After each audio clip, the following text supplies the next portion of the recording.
There we go. Hey, Brandon. Hey Jennifer, I don't know what was going on, but I'm glad that I was able to connect. Yeah, I don't understand it. I'm just gonna have to call IT. This makes no sense to me. Well, and right now it says I'm in the meeting.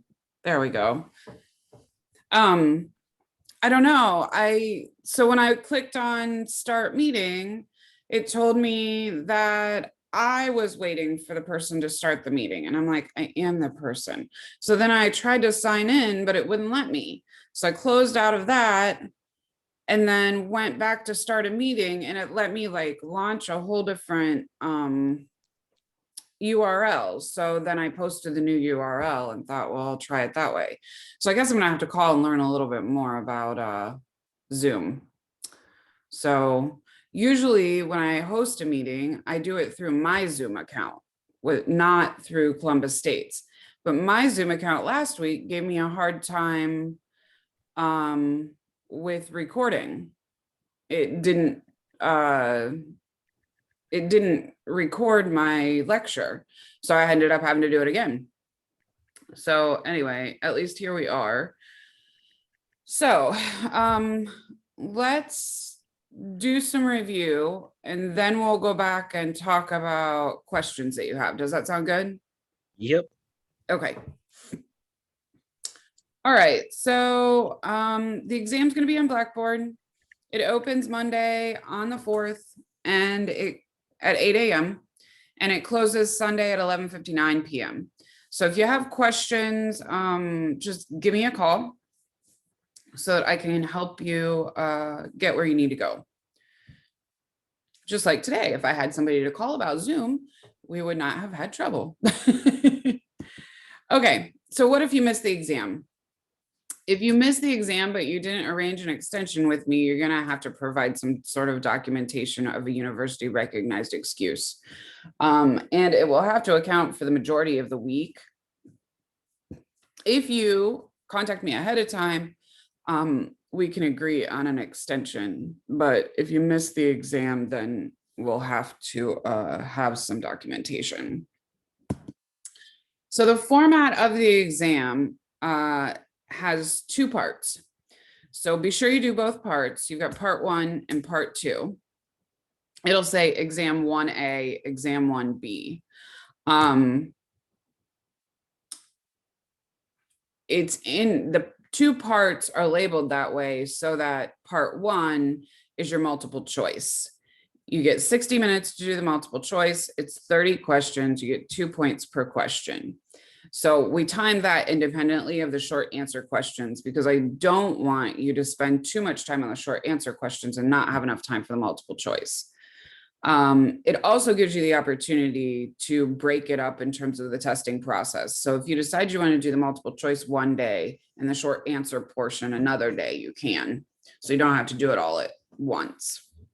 The short answer portion has 8 questions. They're worth 5 points apiece, and you have 10 minutes per question. So that's a total of 80 minutes. If you happen to have testing accommodations and you need me to extend your time or something of that nature, I just need you to contact me so that I can do that. I just told you that each section of the exam is timed independently of itself so that you can take it at 2 separate times. You can take it all at the same time. You just have to launch it twice. So what can you use on the exam? You may use your textbook, you may use your lecture notes, but that's it. No outside sources. Definitely, I think I think that you've looked things up on Google, you will end up getting a 0 for that question. So don't do that. Get credit for your work. Let's look at the styles we've gone over. There are styles to choose from for the exam, or I'm sorry, these are the styles that are covered on the exam. Well, now, wait a minute. This isn't going to work because this is Art History 1. Hang on. Well, let me share Art History 2 with you. Art History 1 isn't going to do you any good.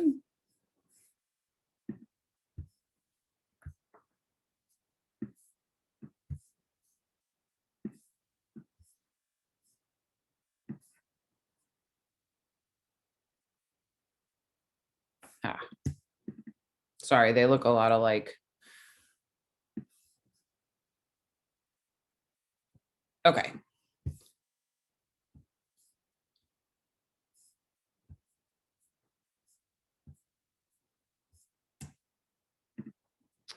Okay, so let's look at the styles we've gone over. We've gone over Proto-Renaissance, the International Gothic style, early Northern Renaissance, early Renaissance in Italy, the Venetian Renaissance, and High Renaissance in Northern Europe. As you know, we can break down each style by listing the stylistic characteristics of the artistic era. That's a really fancy way of saying, what do you think of when you think of High Renaissance? So for example, we know that High Renaissance art in Italy is characterized by two elements. The ideal plus the real gives you High Renaissance. So let's go back and break down the styles that we've studied from the beginning of the unit. So we talked about Proto-Renaissance. If you remember, Proto-Renaissance has lots of gold leafing in the background. We get lots of golden halos around the heads. The figures tend to feel flat and they're staggered on top of each other. And they feature a wonky set of perspective, and I'll point that out to you in a minute. The two artists that we studied primarily in the Proto-Renaissance were Cimabue and Giotto. Remember that in the Proto-Renaissance, there's some artistic styling based on location within Italy. That's not something you're going to need to know. You won't have to point that out. Just identifying that it's Proto-Renaissance is plenty. Remember that Giotto begins to define space in this era through atmospheric perspective. We get to see the very first secular work of art since antiquity, which is the Effects of Good Government in the Palazzo Pubblico in Siena. And we get the first recognizable landscape. That's that work we just talked about from Siena. And they start using the predella. Historical things to remember: humanism is really coming into the picture, and they're starting to rely on the classical themes from antiquity. So here the stylistic features are listed for you again. We see lots of gold halos. You see that behind Mary's head, behind the angels' heads, and you see the gold leafing on the icon behind her. Now, use that word icon loosely. Most icons are not this big. This was a icon screen painting, so it would have gone at the front of the church. It was for public use. Most icons today are handheld and small. Wonky perspective. You can see that if you really look at Mary's throne, the people that sit underneath Mary's throne are the donors. Those are the donor portraits. And you get the idea that the throne recedes into space and that the donors are in the foreground of the picture plane. As the throne recedes into space, Mary sits in the throne. Now, hierarchy of scale is definitely at play here. Mary's bigger than everybody else. And you can see that as she sits on the throne recedes into space, but you can't exactly figure out how Mary's body is placed on that throne in logical visual logic, right? Like she sits on the throne, she's got one foot on the step and one foot down on the second step. But where her knee is in there, you assume it's under Jesus. But if you start to map it out, that's not the way that works. And it's hard to figure out where her body recedes into space and what comes forward at you. You can see that the angels add to that sense of flatness and that wonky perspective because they stagger on top of each other to communicate recession of space. So the angels that are in the front of the picture plane are the ones that are closest to you. They overlap backwards until they get to the very back angel. So you get this sense of flatness that comes out of this. This is just a trait of Proto-Renaissance work, that sense of flatness. Everything feels like it's stamped on top of each other. You could almost say that it looks like a coloring book page.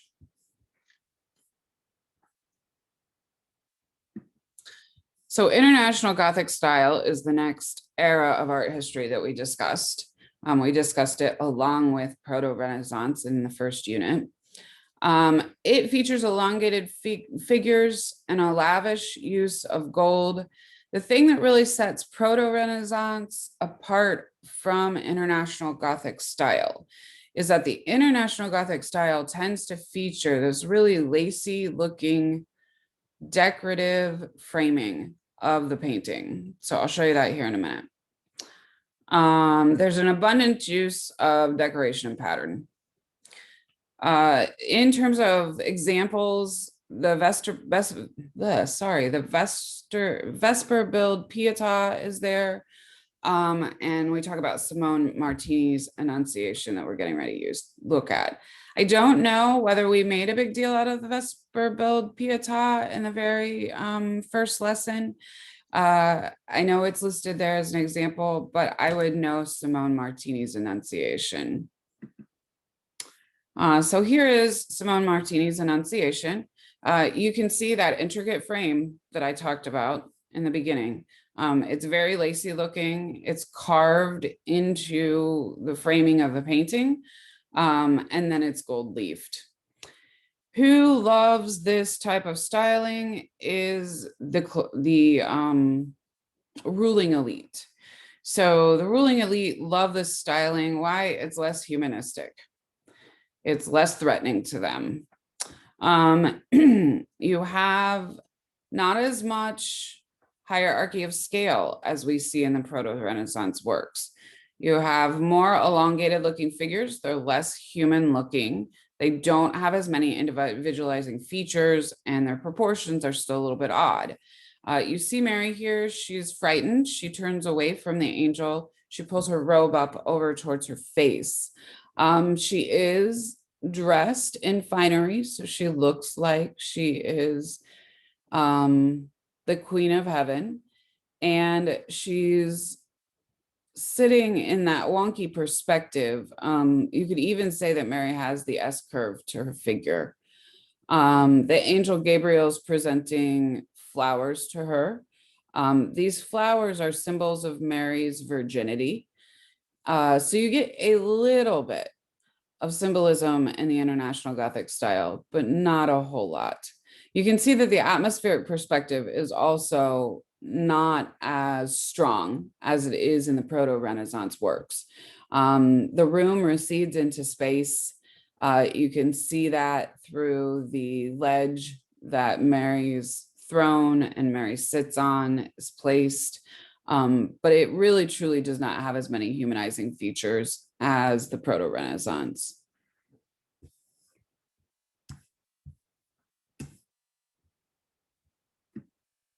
We talked about early Northern Renaissance. So early Northern Renaissance features S-curved figures, attention to texture and miniature detail, iconography, and atmospheric perspective. Who did we look at in the early Northern Renaissance? It was so prolific. It was mostly Van Eyck. Van Eyck's Giovanni Arnolfini's wedding portrait and the Ghent altarpiece, along with the man in red turban. Remember, at this time, the printing press is invented. The first time we get movable type combined with the press. And so we also looked at the Nuremberg Chronicle was something that was printed with a printing press. Things that set early Northern Renaissance apart is that 3/4 profile view and the use of oil paint. The middle class here becomes patrons. They become the donors of the works of art. So let's look at some art from early Northern Renaissance. You get this bright use of vivid color that comes through from the oil paints. You can see that the atmospheric perspective is much more sophisticated than what we saw in the Proto-Renaissance. You've got entire figures that stand in front or behind each other, but those figures have volume. They take up space. And so you can see how the modeling, the highlights and the shadows are featured within the painting to create a sense of depth and space. If you look closely, Van der Weyden does an excellent job of communicating emotion through dynamic angles and through details within the expression of the figures. For example, the woman that's standing on the left side of the painting is crying. Her hand is in her head and she's got a towel over her tears. The way that Van der Weyden really creates drama has to do with the S curve of Mary's body and Mary's body mimicking the shape of Jesus being taken off of the cross. You get these dynamic gestures that come through the other people holding Mary, people holding Jesus. And then the other part of this that makes this really a prominent early Northern Renaissance work has to do with the textures. If you look closely at the textures of the fabric, you can see that the man who stands holding Jesus's legs has on a fine detailed robe. It's made of fur, which means he was a more prominent person in society. The priest stands behind him. You can see that he's the priest because he wears all black. And then you have the Roman official that's taking Jesus off of the cross. He's holding Jesus's shoulders. How do I know this? It all has to do with iconography. So you have to look really close to figure out who the characters in the story are, but their attire gives you clues to who the people in the story are.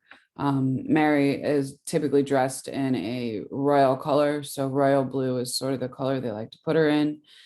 John stands behind her, Jesus's brother, who's catching Mary, and Elizabeth, who's supporting Mary too.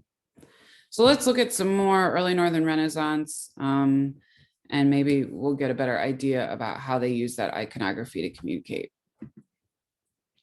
So this is Van Eyck's The Man in Red Turban. If you remember, I said that early Northern Renaissance focuses on the three-quarter profile view. The three-quarter profile view is the face being turned at an angle to 3/4 of the picture plane. So you don't see the side profile and you don't see the entire face front on. You see one whole side and then 1/4 of the other side of the face. We got lots of attention to texture. I think it's a little bit harder to see in this one compared to the wedding portrait because Van Eyck wears a robe that is made of fur, but it's dark in color. And the background that he sits against is also dark in color. He does an excellent job, though, of communicating the texture of the skin. You can easily see that the person is not 20 years old. They're in their middle stage of life. And you can see that he doesn't try to create perfectionism in the face. You get an idea of exactly what this person looks like. It's a self-portrait, so this is Van Eyck himself. Let's see, the bright red color in his turban is part of the effects that we get from the oil paint, but you can also see that oil paint takes longer time to dry. So you get these nice subtle nuances in terms of highlights and dark in the portrait. So like here, you get this nice dark shadow. And then over here, you get this nice light highlight. That's all about oil paint. In other mediums, you can't get that type of variety to come through without actually placing a different color on the canvas. Because oil paint takes so long to dry, you can add glazing to it, which allows you to see the other colors that you've placed on the canvas underneath the color that you put on top. So because of that, you get this nice, detailed, very realistic looking representation. Van Eyck knows this, and he prefers to use oil paint over anything else. And so because of that, oil paints are popularized by Van Eyck. They haven't reached Italy yet. So when we talk about early Renaissance in general, if you see a painting done in oil paints, it is early Northern Ren. If you see a painting that is done in an Italian style, it doesn't belong to early Italian Renaissance. It belongs to a later time in the Renaissance history because they didn't have oil paints until a little bit later. All right. Early Northern Renaissance painting, I said, creates this extreme attention to detail. If you blow up this painting, you will see every single hair in the dog. You will see the texture of the fur, so clearly it looks as if you could touch it. And you can see the texture in the shoes and the wooden floor like it's a photograph, only it's not, it's a painting. Unlike Van der Weyden, Van Eyck is not an emotional painter. He appeals to our emotion and wows us with his attention to texture and detail, but it isn't the same type of drama as what we see in Van der Weyden. He creates atmospheric perspective, and I challenge my students in the classroom to take a ruler and try to draw all the straight lines in this work of art to one single point, and you can't do it. So at this point, 1-point perspective hasn't been invented yet, and they haven't figured out exactly how to make all the points converge into one space. Is it because they're not smart enough? They're not sophisticated enough? Absolutely not. They've been able to communicate sophistication through attention to texture and detail. It just wasn't something that they thought of yet. It's not something they've focused on yet. So you can see that he creates a sense of atmospheric perspective by layering objects within the canvas. So the dog and the shoes are first and foremost in the picture plane.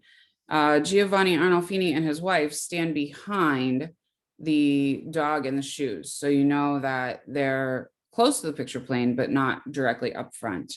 The bed recedes into space, and we get a sense of where the middle ground is because of that chandelier. Without the chandelier, this room doesn't work. If you take a piece of paper and cover up that chandelier, you realize that this room is really flat looking. As you recede back into space, the very smallest thing in the room, according to the painting, is that little mirror and the necklace that hangs next to the little mirror, as well as the signature of Van Eyck that hangs above the mirror. All of those things are done in complete miniature detail, and if you blow up the mirror, the entire room is actually reflected in that mirror. This is the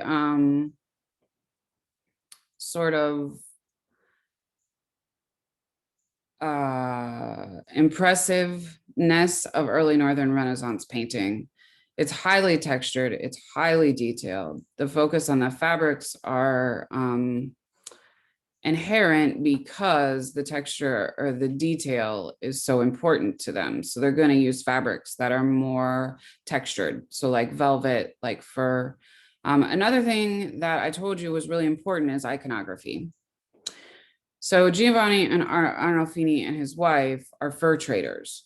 You can tell that because Arnolfini wears a fur cloak over top of his clothing.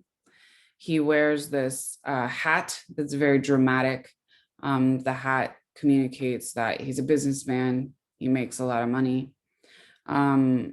Arnolfini is wearing a very ornate dress with stitching at the bottom that resembles puckering. And they both are dressed in the upper middle class wealthy style. So how would you know that without doing some research and finding out what people from early Northern Renaissance wore? I think that you can tell just by looking at them that they are some prominence or importance in the community because they wear such expensive fine fabrics in terms of clothing. You also get a clue as to when they were from because the clothing has such a unique style to it. If you look at her forehead really closely, let me move my window over here.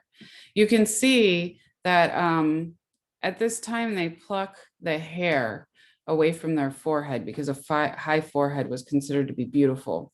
And they pull their hair back and pin it towards their head so you can see how tall their forehead is. These things are things that say they have time in their daily lives to focus on their appearance and to wear these finer fabrics. So you would at least know that they're upper middle class, even if you couldn't place exactly where they were from. You would be able to see, well, they're upper middle class folks, possibly business people. All right, I'm going to stop here and ask if you have any questions. Any questions before we move on to the next style?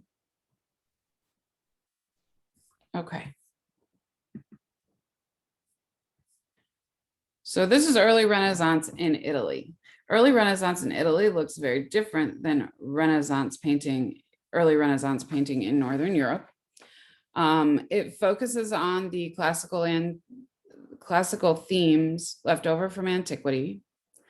And we see a sense of idealism and realism. Artists that we studied that we associate with the early Renaissance in Italy were Donatello, Ghiberti, and Brunelleschi. One point perspective is developed by Brunelleschi, and popular right now in Italy is side profile portrait painting. So if we compare that to Northern Europe, early Northern Ren focuses on the 3/4 profile view. So if you happen to get an image that's a 3/4 profile view, you know that it's early Northern Renaissance. If you happen to get a side profile view, it is likely early Renaissance in Italy.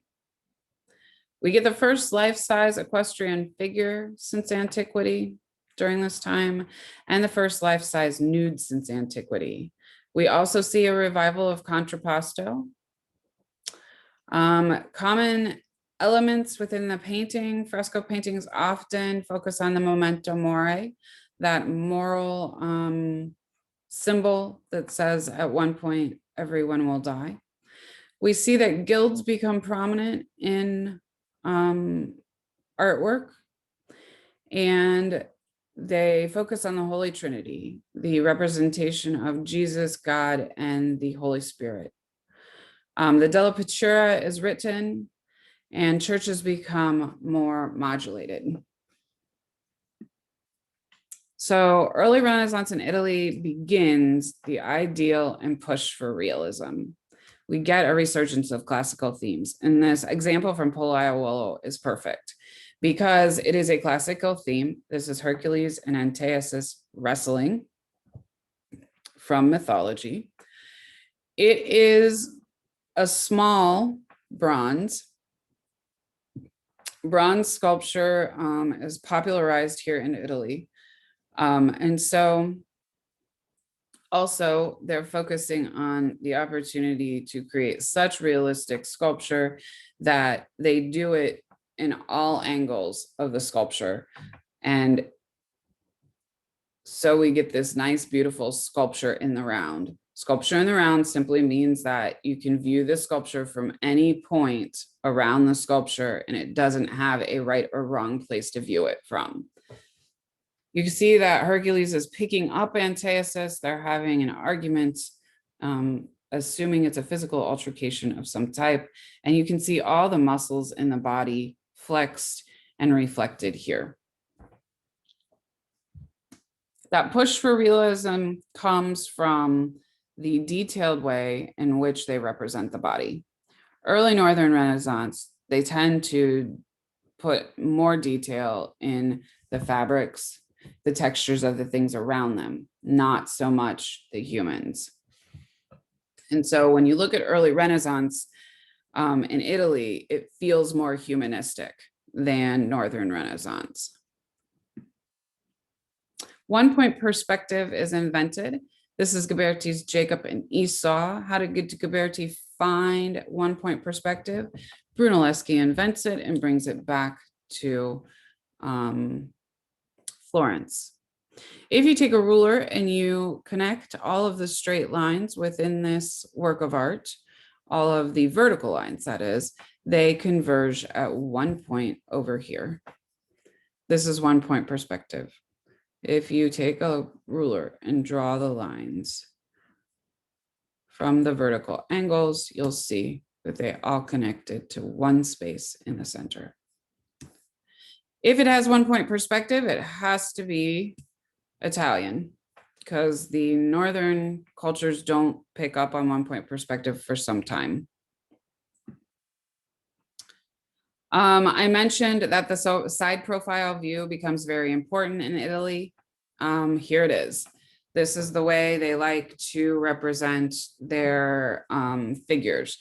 Why? It's likely because it's easy to communicate iconography when having a figure inside profile. The face and the actual individual face is not focused on as much. When you look at the side profile, what's focused on is the decoration that the sitter wears. You can see that the woman on the left has very ornate hairdo. It comes from them being able to weave the ribbon into her hair and into the hair accessory that's at the back of her head. If you look at the top of her head, she even has hair woven into these little pearls at the top of her head. She wears jewelry that is something that is expensive. And you can see that they wear clothing that is made of finer fabrics. Obviously, the man doesn't wear quite as many ornate details, but he has this fancy hat, and the fabric of his clothing is very ornate. All right, that's the end of early Italian Renaissance. Any questions on early Italian Renaissance? Okay. I had a question. Yep, go ahead. With Donatello's the niche statue that he won, would that be also be in the round, or is that more just a focus on contrapposto? It's not in the round. The reason it's not in the round is because it was meant to sit in that niche. So he knows that the back of it is not going to be seen. So it's meant to be viewed from the front. You bring up a good point. Early Italian Renaissance art features contrapposto. So if you see someone in contrapposto, it your first reaction is to think it's Italian. Placing it within the Italian timeline becomes next. But I guess what I would tell you is that sculpture in the round is one of those things that they tend to sit like in the center of the room, so you can look at it in all angles. Whereas Donatello's work, because it was going in the niche, isn't sculpture in the round. Gotcha. So like David would be an example of in the round. Yes, David is an example of in the round. Yeah, exactly. Both Davids actually. The David that Michelangelo sculpts is in the round, and so is Donatello's David. Does that clear that up? Yeah. Okay.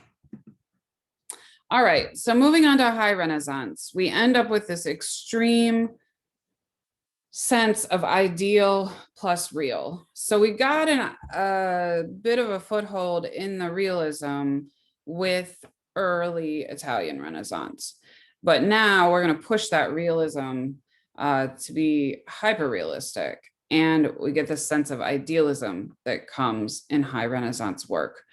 I'll come back to this slide after we go over the attributes. So if you're looking at High Renaissance in Italy, you're looking at works of art that are likely from Italy and Florence. Remember that Venice is another style It's Venetian Renaissance. It's a little bit different.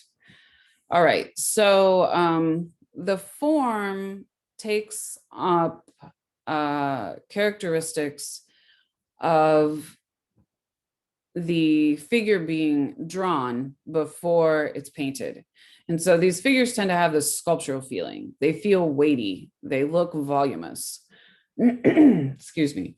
We see a lot of corkscrew turn in the torso, and they like that pyramidal shape that comes from placing the larger person at the base and adding typically baby Jesus into the triangle.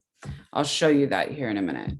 Artists that we studied are usually your famous Teenage Mutant Ninja Turtle artists, the Raphaelites, Donatello, Michelangelo. I'm sorry, Donatello is early. Michelangelo, Da Vinci, Raphael. Those are all high Renaissance artists from Italy. We see a total resurgence in the return to classical themes from antiquity. The Medici family is in power. They are commissioning lots of art. And then Florence is taken over by another group of people and they're banned for a short time. So let's go back to that ideal plus real and look at Da Vinci's Virgin of the Rocks. The idealization comes in this work of art through the pyramidal seating of the figures and the youthful way that he depicts Mary and Elizabeth. These women are depicted as being very idealistic. Whether or not Mary actually looked like that, whether or not Elizabeth actually looked like that, we don't know. It is likely that you probably, there's enough individualizing features in this that you wouldn't, that you would say they have idealistic looking people. I don't think that you could go pick somebody out on a sidewalk and say that's a portrait of this person. And so the idealization comes from the pyramidal shape and how youthful and beautiful the faces are. You see them all having a sacred conversation. That's how they're relating to one another. Even the babies point and have gestures. In terms of the realism, the way the figure is represented, where you can see the muscles in the baby's arms, you can see them kneeling, that is the realism that we get. Additionally, Da Vinci is really good at communicating realism through sfumato. Sfumato is the way the light is treated on the face. So if you're looking here, Mary has a face that has this blurred edge around the edges of the face and the eyes and at the chin. That's sfumato. The babies have that same dark, smoky effect along the edge of the face and at the edge of the eyes. As the volume recedes into space, you get that heavy, smoky feeling. Da Vinci observes this in the natural environment and brings it into his paintings to show that he's able to mimic the natural way the body turns in the light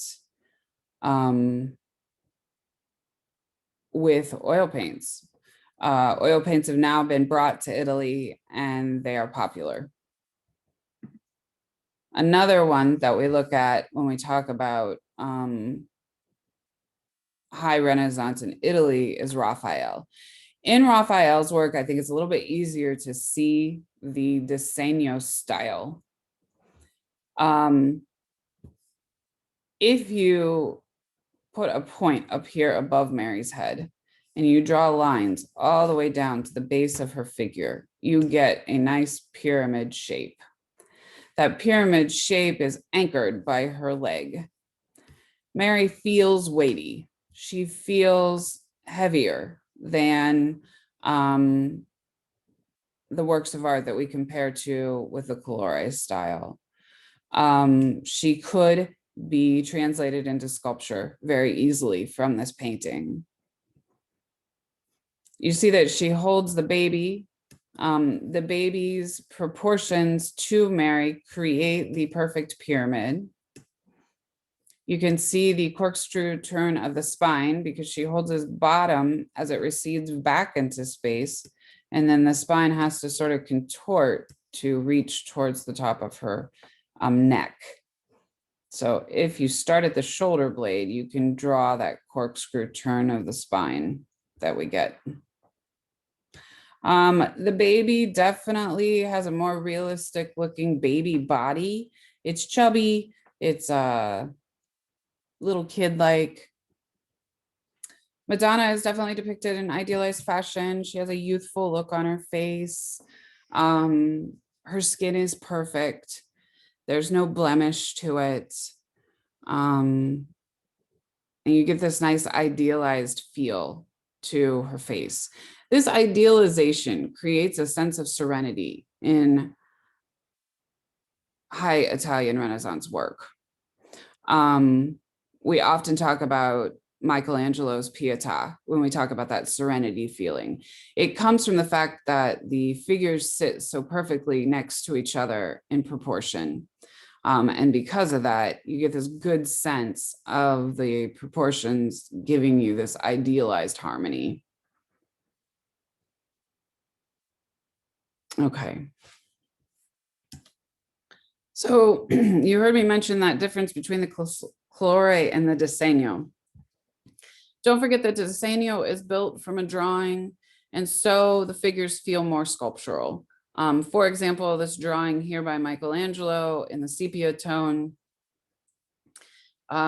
he could definitely create a sculpture from that drawing. You can see all of the individual muscles within where Adam sits. You can see how the muscle structure has been heavily studied by Michelangelo. The figure, while it's just a drawing, feels weighty. It feels heavy. You can understand that this is a massive person that he's drawing. Whereas the Colore style is not based on a drawing. It doesn't have that same heavy feel. If I look at the drawing from the Disegno style, I can easily envision what it would look like in marble. Whereas in the Colore style, there's not enough muscular detail for me to really be able to understand what that figure would look like if we sculpted it. The sculpture would look different than what the drawing looks like. It has a sensual feel to it that focuses on texture. You can see that the way it focuses on texture is not necessarily to depict every little ounce of texture within the fabric. It's to communicate very realistically what the fabric looks like as it turns in the light. You see the way that the Venus lays for the sitter. She's propped up on an elbow, and her body tends to have this nice, soft, gentle feel. She's kind of like the Pillsbury Doughboy. Like if you reached out and squeezed her tummy, it would be soft and cushy. Whereas the Disegno, there's no soft and cushy about that at all. And if you compare it to the Disegno you see in Raphael's work, you could reach out and squeeze Mary's arm, but in your head, it feels harder, more voluminous. All right, so in the Colore, we mostly see this from the Venetian Renaissance. You get this nice dreamy feel because of the softness that happens. Colore is created by building paint on the canvas. And so what builds the form here are the shadows, the highlights and the darks. It just has a very different feel than the Disegno. All right, any questions about High Renaissance in Italy? Okay, let's move on to Venetian. So we just looked at an example of Venetian. Let's talk about what makes Venetian Renaissance Venetian Renaissance. It's the Colore style. You get these painterly shapes. The form is constructed by color. it has a more sensual feeling. The bodies are still idealized. If you go back to that painting, you'll see that the Venus that's sitting there in the painting for the artist has a very idealized body. She's the quintessential reflection of beauty. It has an emotional feel to it. It feels sensual. The two artists that we focus on when we talk about Venetian Renaissance are Titian and Giorgione. Venice is a city that's located on the water. It tends to have this real relaxed feel to it, and it's isolated from the rest of Italy. And so you just get this interesting spin on the hallmarks of high Italian Renaissance. This is a famous painting by Giorgione called The Pastoral Concert. And you can see that he focuses on some of those qualities that we see from the mainland in Italy. You get that pyramidal shape of the figures. He's grouping them in threes. Our eye tends to gravitate towards odd numbers instead of even. And so this grouping of three is an idealized form.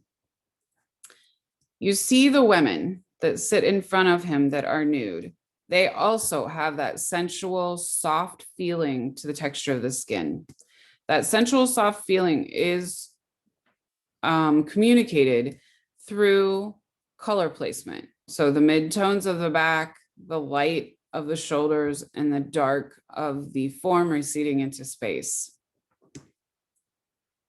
It has a dreamy feel for a couple of reasons. For one thing, everything's constructed based on color, not based at color and highlight and dark, not based on the drawing. It doesn't have that weighty feel that the Disegno style has. But what you do get is this sense of dreamlike feel, and that happens also in the subject matter. The two men are conversing with one another, but they're not looking at the women. The women are nude, and so that is somewhat unusual for male behavior. We think that they were their muse.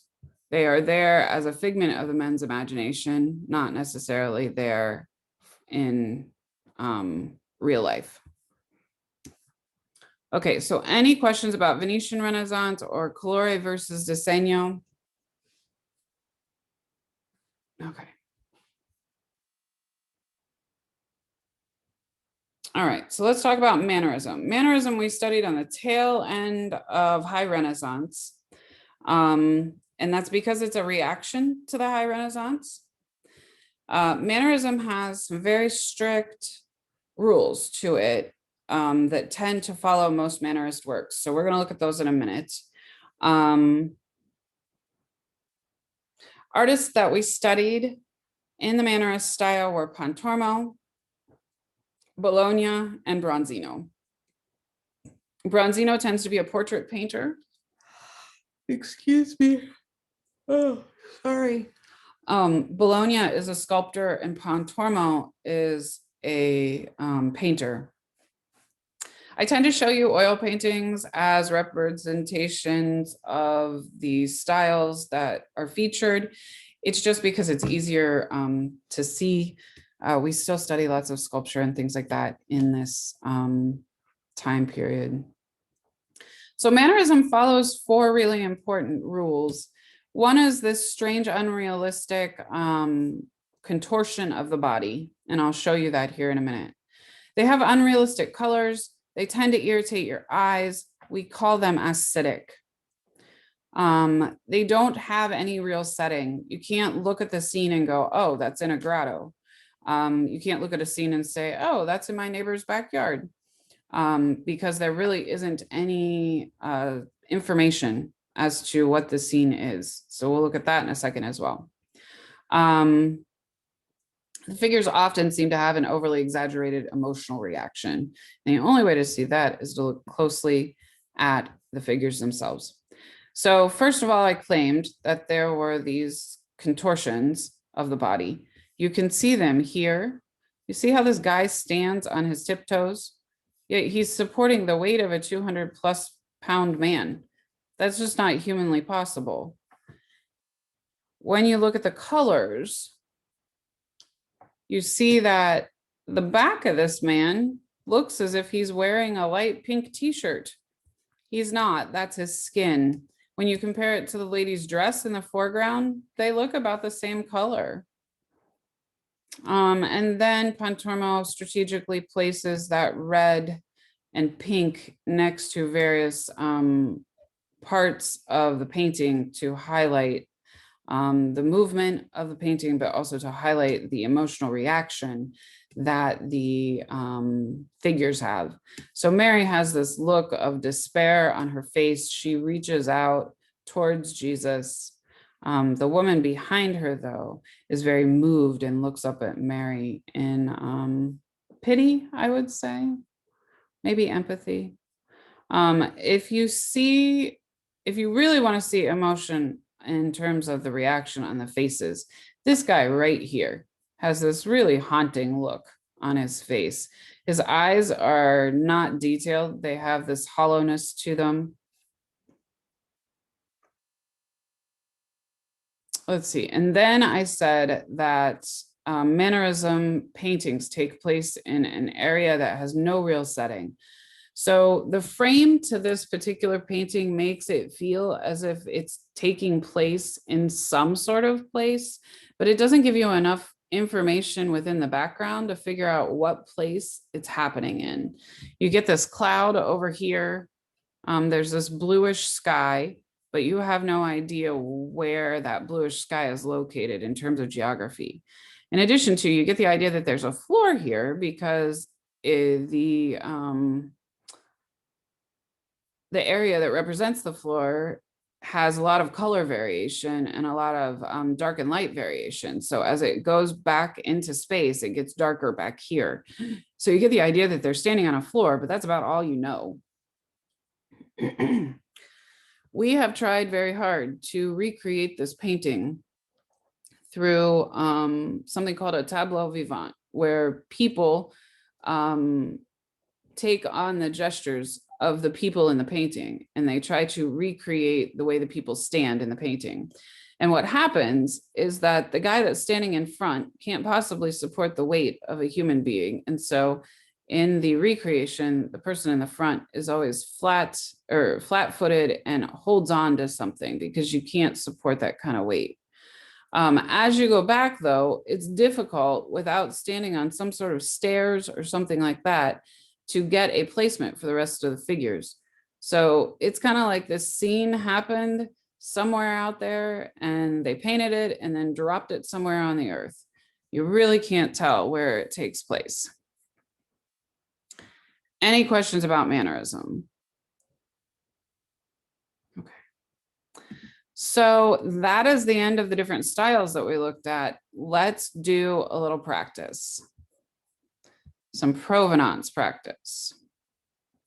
So this work of art, I am telling you, is early Italian Renaissance. Can you tell me why? Side portrait view. It is a side profile view.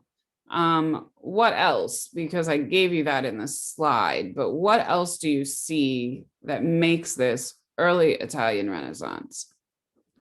The fabric is more defined and more the highlight in the frame. Yeah, the fabric's really defined. You get this sense of iconography through what she wears.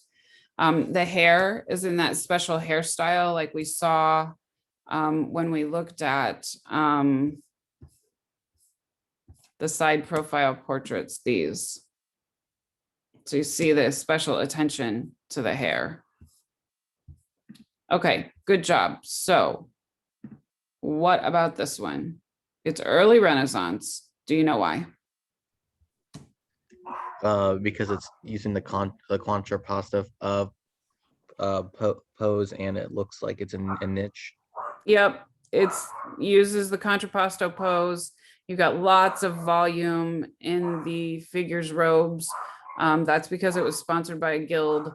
You get this very realistic looking human being transferred into marble. All right. There's a sense of hyperrealism that comes about. What about this work? It's high Renaissance. Why is it high Renaissance? And can you tell me where it's from in the high Renaissance?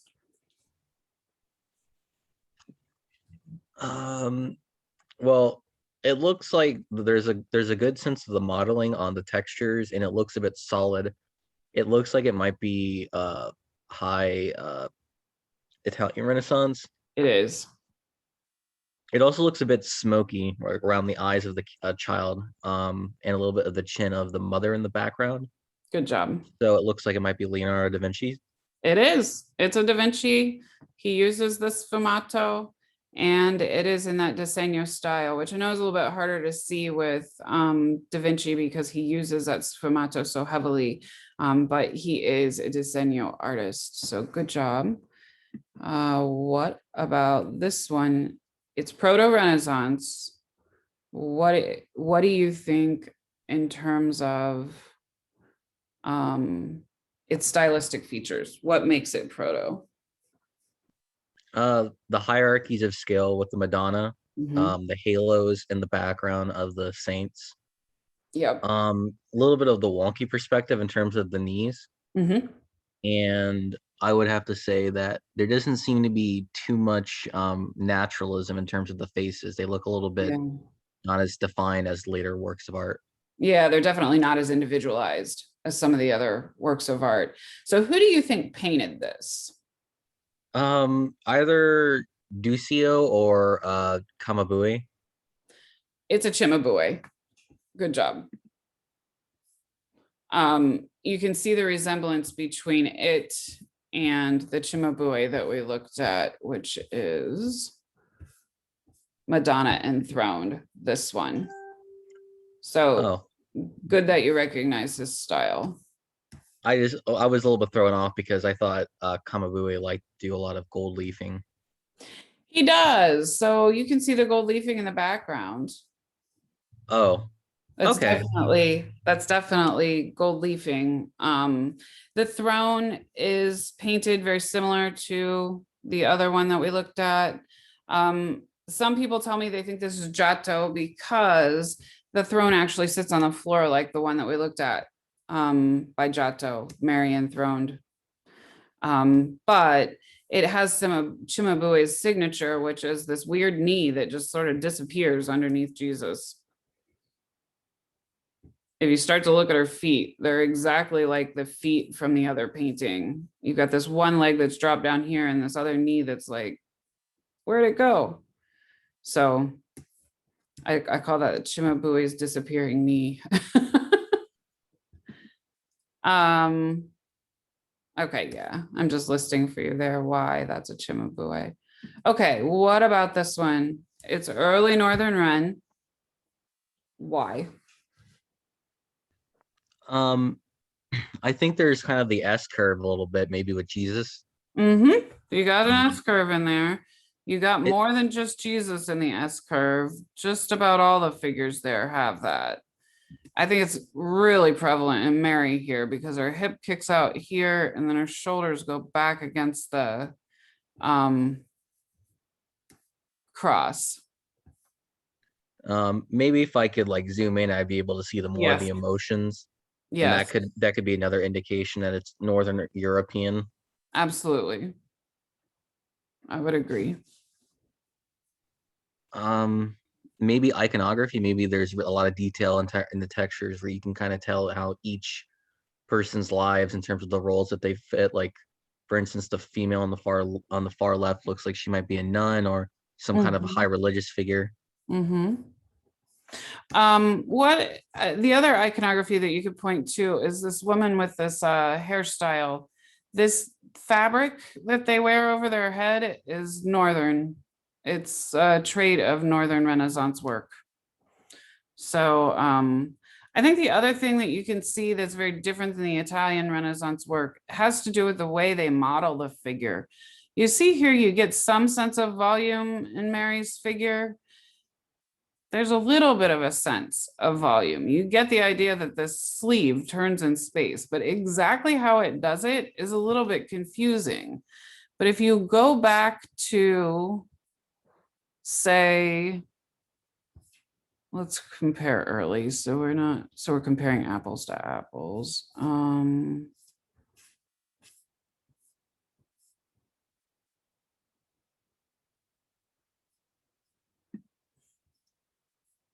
Well, I don't have I don't have an early Renaissance example in this, but you can see how the attention to detail in the fabrics gives you a really realistic idea of how this fabric recedes into space, right? So you know how the sleeve fabric lays on Elizabeth's arm. When you look at the early Northern Renaissance painting that I gave you, the fabric makes sense, but you don't have as clear of a depiction of how the volume moves in space. Do you see that? Yeah, it looks like it's kind of a little bit of folds. There's Mhm. like some folds in areas, but it's not really that distinct. Yeah, it's not as descriptive. Like you get an idea of how the form turns in space here. You get an idea of how the veil comes over to the front of the body. Like you logically know what that looks like in real life. But here, there's no confusion as to what the fabrics do in real life. They're so very distinct in terms of the highlighting and modeling and things like that. Okay. This one's early Italian. I don't know why I put that back in there because we just looked at it in here. You already told me why it was early Italian. This one is Venetian. How do you know? This one's a Uh, little bit harder. I would just have to say like the colors look so vivid and like it looks soft. Yeah, it's softer looking. It's softer looking than the Disegno. This one probably wouldn't be one I would put on the test because it's not quite as clear cut Venetian. If I'm going to ask you what, if it's Colore or or Disegno, it will be obvious. It's not going to be something that you have to guess at. All right. And last but not least, this work of art is International Gothic style. We only looked at one example of the International Gothic style. So let's noodle this out together. What do you think is your first clue that this is International Gothic? The gold, the amounts of gold that surrounds the entire frame. Yeah, it's the imbalance of the gold that surrounds the entire frame. It's just lots and lots of gold. Then you get this interesting ornate detail here.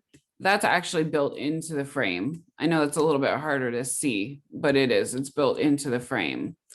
So then you have this scene, which is a little bit more chaotic than the scene that we looked at in the International Gold or the International Gothic style that was in the review at the very beginning, because you got a more complex grouping of figures. But what you do have is the gold halos and the interactions between the people worshiping Mary. And the figures are not as realistic looking. This is another one of them that's kind of like on the borderline that I would not test you over. I just am trying to have you practice your skills with recognizing the International Gothic style. I would say that the dead giveaway for the International Gothic style has to do with the way the frame is built up. These are separate pieces of wood that are glued onto the painting and then gold leafed. So if you've got this like frame that feels like it's projecting as very ornate and frilly, your brain should say that's International Gothic style. Okay, so I know, Brandon, you had some questions for the review sheet. Do you want to go ahead and ask those for me? Sure. So as I'm looking at the review sheet, I think the first thing that I'm kind of looking at that's on my list is looking at relief sculptures. I think it Okay. was in, if I remember correctly, that was in proto-Renaissance works with those were they, I know they were religious, right? For the give speeches on top of, they had I know it looks like in my mind, but I can't really describe it. Okay. Let me pull up the review sheet. It will help me see what you're talking about here. What's our history one? Page 2.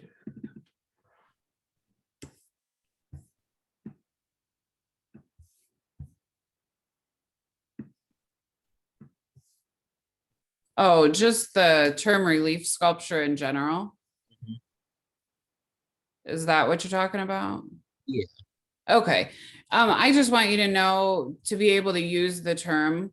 So a relief sculpture that we looked at would have been like this. So this is a relief sculpture. It has objects that project from the flatness of the panel, and it's a sculpture. Typically, when we talk about sculpture, you're either talking about a relief sculpture or freestanding sculpture. Relief sculpture is simply sculpture that's done on a panel, so it's connected to a background. Whereas this is a freestanding sculpture. So that's a good example of the difference. I just wanted you to be able to know be able to use the term relief sculpture. Let's see if I can give, oh, another example would be the panels for the contest that Ghiberti and Brunelleschi sculpted. Those are relief panels. So that's all you really have to know. Okay. What about composite view? Is it similar to atmospheric perspective? That it's no. Okay, composite view. And I don't know if I have one in here. Composite view is the combination of two different types of perspective. So where I can think of that we looked at that prominently was the effects of good government in the Palazzo Pubblico in Siena. So if you think about the effects of good government, here, let me see if I'll just pull it up.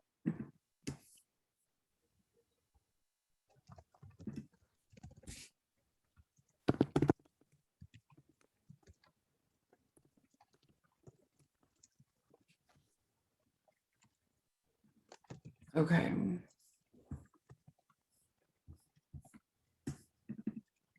So if you look at, oh, it's not a great image. So if you look at the effects of good government, there we go. Here is, do you see how this is a side profile view? Like the people are going down the city in the side. Mm-hmm. But if you pan out a little bit, the landscape is viewed from like a vantage point above the city. And they kind of squish it all together so they can put as much information in the painting as possible. That's composite view. It's this idea that you've got two different perspectives in the piece. Another one that we looked at like that was the Marode altarpiece.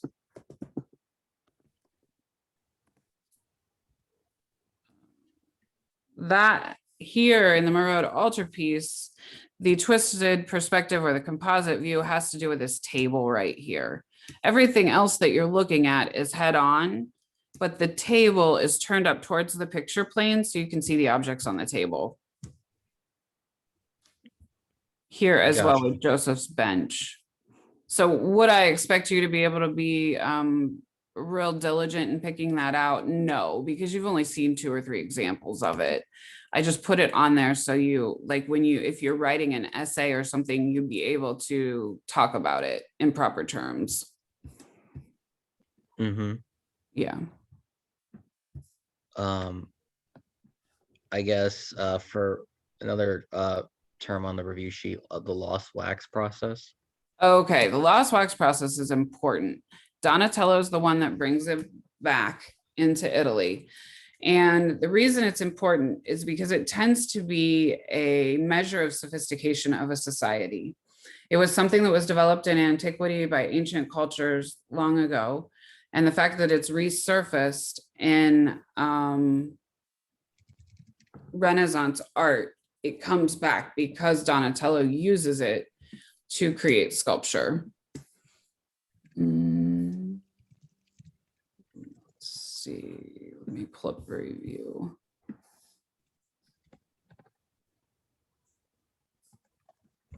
Sorry, I'm moving my windows around and lost my, I have too much stuff on the desktop. That's all there is to it. Okay. Here. This little sculpture is done using the lost wax process. Any bronze sculpture you see from this time period is done using the lost wax process. If you want to see what the lost wax process is, you can actually look it up on YouTube and you'll see a really sophisticated video of how they create these sculptures using the lost wax process. This one is small. Donatello's David was done using the lost black wax process. Verrocchio's David was done using the lost wax process. So anything that you see as a life-size bronze sculpture is done using the lost wax process. Donatello even creates a full horse using this process. And that is, it's impressive because of how large it is.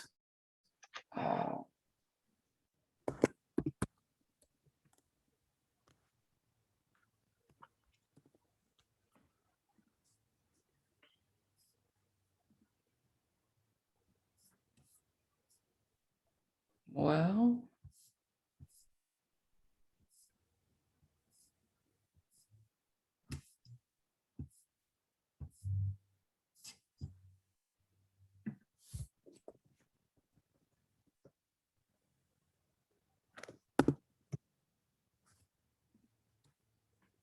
so Donatello's David was created using the lost wax process, but Donatello also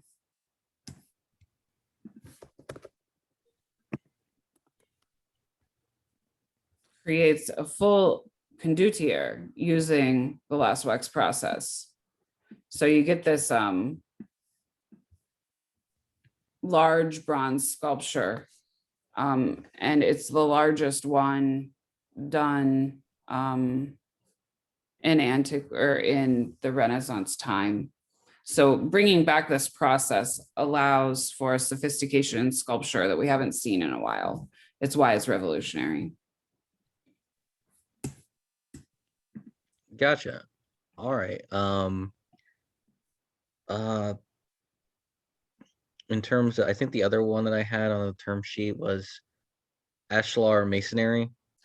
Yeah, ashlar masonry, I only discussed one example. It's the idea that the brick gets more refined as it goes upwards. What did we talk about? Let's see if I can. I think it was Borromini, maybe.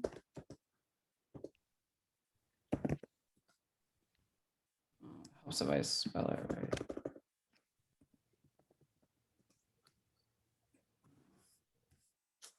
No, guy.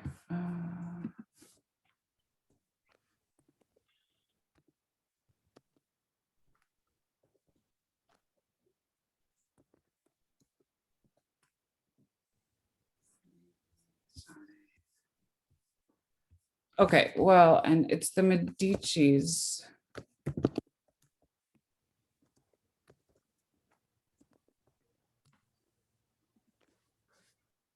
There we go. It's the Palazzo in Florence that the Medici's commission. So if you look at the term ashlar masonry, you see how down here the bricks are large and unrefined. And as it goes up towards the top, the masonry gets nice and smooth. So here's the idea. They think that just like in the Gothic times, whenever the churches were really, really, really tall, they thought that the taller they made the building, the closer they were to heaven. Well, in the humanistic eras, they represent the architecture so that we as men are unrefined when we're closest to the earth here. And as we get older and go towards the heavens, we get more refined. It's that idea. It's this like parallel between our rough nature as humans to our refined nature as we age and get older and go towards the heavens. I see. Yeah.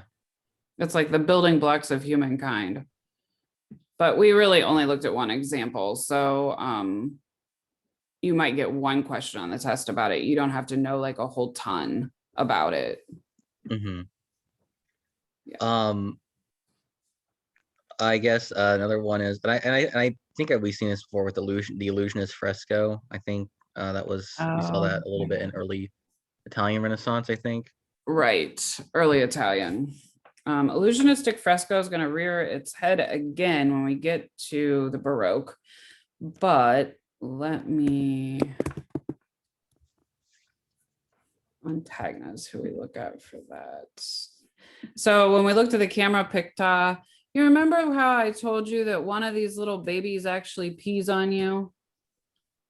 Yeah, it's a little bit hard to see, but I think it's one of them, right? Yeah, you just have to trust me that it's there. Like you wouldn't be able to see it unless you were actually there. But this is illusionistic fresco. Like these babies really look like they stand over top of you. Mhm. And one of them actually pees on the viewer, which is quite hilarious. But it's that detail that says this is illusionistic fresco. It's fresco that's very realistic looking. It feels like it's actually there. This device here where the basket sits on the stick actually feels like it's falling in on top of your head. That's what makes it illusionistic. It creates the illusion that it's actually there. Oh yeah, definitely. You can definitely see that. Yeah. What about continuous narrative? Huh, I'm surprised that's on there. Why did I put that on there? You can scratch it off. Gotcha. I don't know how to pronounce it. It's right next. It's in between Guild and Logia, but Contorte. The condottiere. I Yeah. just showed you a condottiere. The condottiere is that guy that was riding the horse in Donatello's sculpture.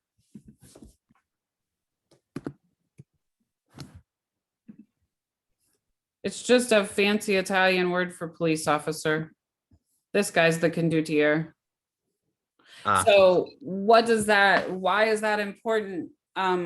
It talks about the power of the local government in society. So in Renaissance culture, the local government had quite a bit of power. You had these families that were contributing to the economy so greatly. So like the Medicis and the Strozzi family. They all commissioned works of art, but they all had a very large stake in the economic development of the area. The condottiere is their link to government.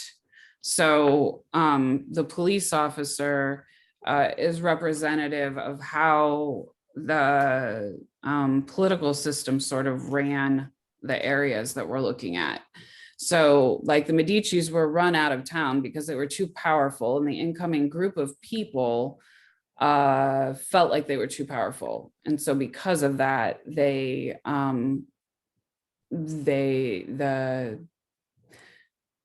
new people that took over felt like they were too powerful, so they ran them out. Mm-hmm. So it's just it's on there so that you remember that the local government helps to control the culture and art within the city. It's local too. So like Florence is different than Siena. Like the families that control Florence are different than Siena. Yeah, that makes sense. Totally, I follow you there. Okay. What about the term to the right with Logia? Oh, the loggia. The loggia is a covered walkway.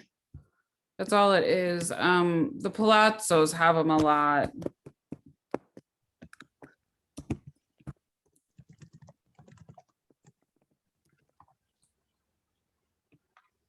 Here. So in Italy, if you're in Florence, so I can get a better picture. Oh, nuts. Okay. See this area right here that's like white? It's underneath the building here. See that? That's a Yeah. loggia. It's just a covered walkway. It's a fancy name for a covered walkway. Let me see. The Florentine one's a little bit more pronounced.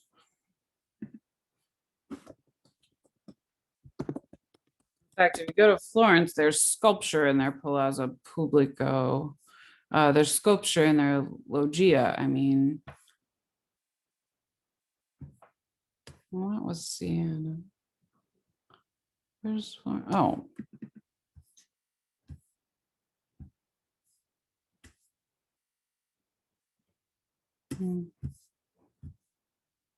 Well, I'm having a hard time finding a picture of it. Let's here. This is a loggia. It's just an architectural feature that covers a walkway so that they can house sculpture, or honestly, what happens in these areas is like something major will be going on in the town. It still happens today.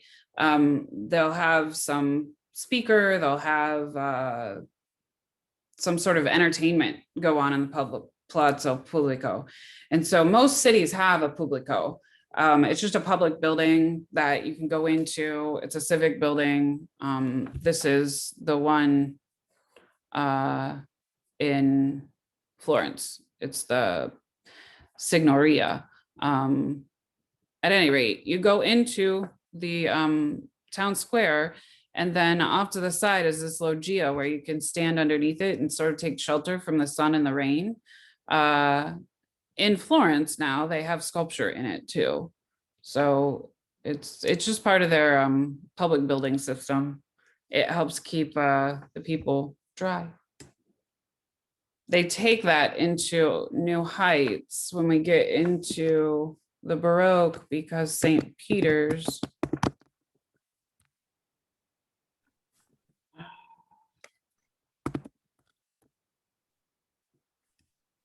takes that Pubblico idea and extends it with this walkway that's very grand. So what you see in Florence is just the baby step towards this.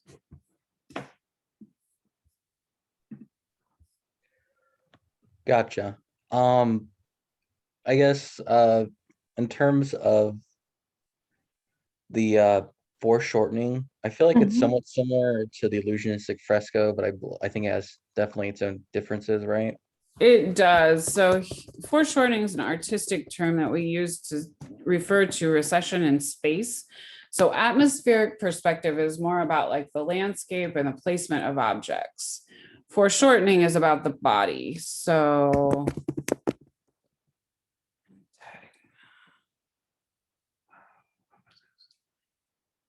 I forget the title here. See this work of art here? This is extreme foreshortening. And actually, it's a little wonky. It's a little off. The feet are a lot smaller than they should be. They should be like if you really looked at a guy from this angle, his feet would be like in your face. But this is foreshortening. It's that recession into space. Yeah, I see it. Yeah. I'm trying to think of what else we looked at that had lots of foreshortening in it. Some of the sculpture that we looked at in the very beginning, that was proto-Renaissance. That was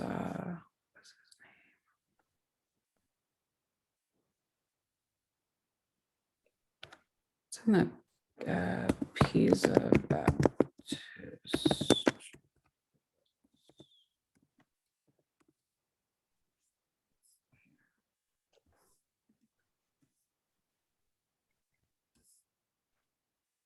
So we see sometimes a foreshortening in sculpture when we're looking at a relief sculpture.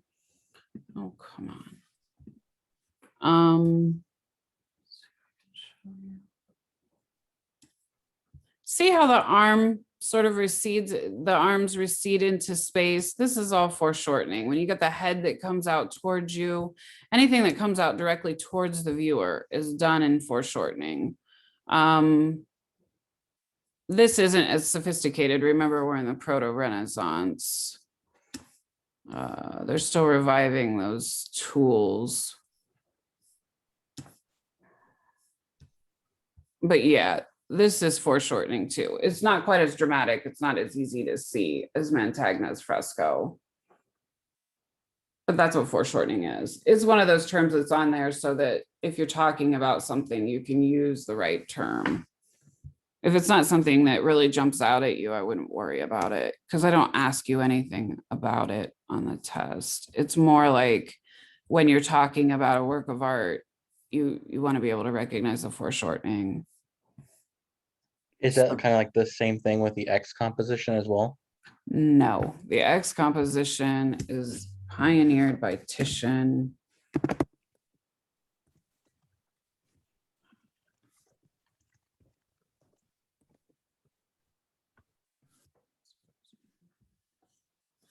And it creates dramatic angles that okay, this is Titian's Pesaro Madonna.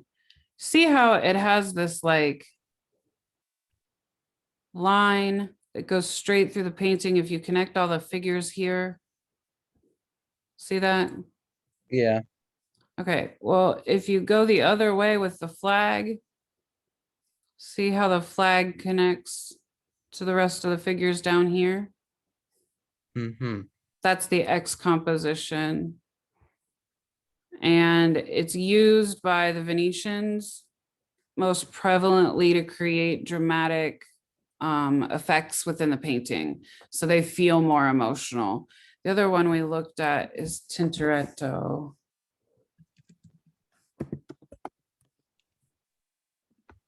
It's way more dramatic with the X composition. So you get this table that recedes into space here this way, and then the figures connect this way. But when you can pick up this major line of direction that goes back into space, as long as it's not Giotto, it's X composition. We saw that in the Lamentation. Oh no. Oh, somehow I got, all right. Brandon, I'm sorry. I am going to have to go. I am due at the bank here in a minute. Do you still have questions about the review sheet? Yeah, I could wait until later and we can fill out some of the rest. Most of them are just figures like people you should know of. Okay, I can call you after I get done with the bank. Is that okay? Yeah. Okay, I'll call you in just a little bit. All right. Thanks, Jen. You're welcome. Have a good day. You too.